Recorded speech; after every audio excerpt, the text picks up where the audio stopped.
प्रत्युत्तर, चाहे अनचाहे, जाने अनजाने, कितनी ही बार मिले हो तुम मुझे, बस यूं ही। तुम एक ऐसा अद्भुत सत्य जो सदा बटा रहा छोटे छोटे टुकड़ों में, रंग बिरंगे फूलों, झूमते मदमाते पेड़ों, मासूम मुस्कुराहटों और प्रेमासक्त नेत्रों में देखा है मैंने तुम्हारा रूप, तुम्हारा रंग।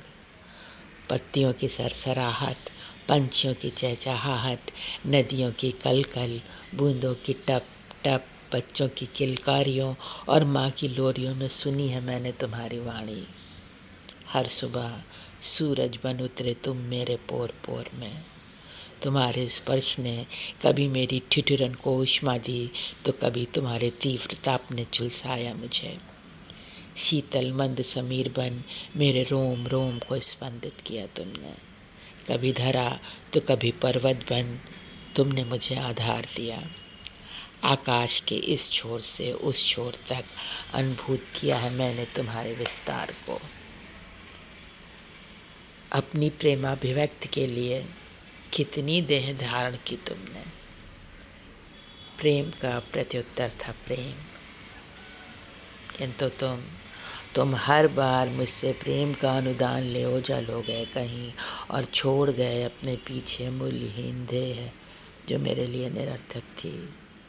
मैंने सिर्फ तुम्हें चाहा था, जब तुम देह में थे तब भी, और जब तुम देह में नहीं थे तब भी। जन्म लिया है मैंने एक अपूर्णता के साथ, और प्राप्त करना है मुझे पूर्णत्व। यही नियम है ना तुम्हारी सृष्टि का। तुमने अपने लिए कोई नियम क्यों नहीं बनाया? तुम तो संपूर्ण हो, तुम्हें नियमों से क्या भय? क्या तुम्हारी समग्रता का कोई नियम नहीं? छला है तुमने सदा सर्वदा मुझे, छलूंगी मैं अब तुम्हें।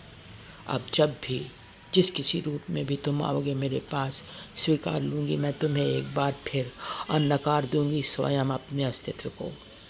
विलीन हो जाऊंगी मैं तुम्ही में, तुम्हारी तरह अनुभूत करोगे तुम मुझे अपने आप में, किंतु पा नहीं सकोगे। सृष्टि के इस छोर से उस छोर तक व्याप्त हो जाऊंगी मैं। हर पल, हर क्षण, हर जगह अनुभूति होगी तुम्हें मेरी, किंतु मैं नहीं मिलूंगी। एक बार, बस एक बार आना होगा तुम्हें मुझ तक अपनी पूर्ण समग्रता के साथ।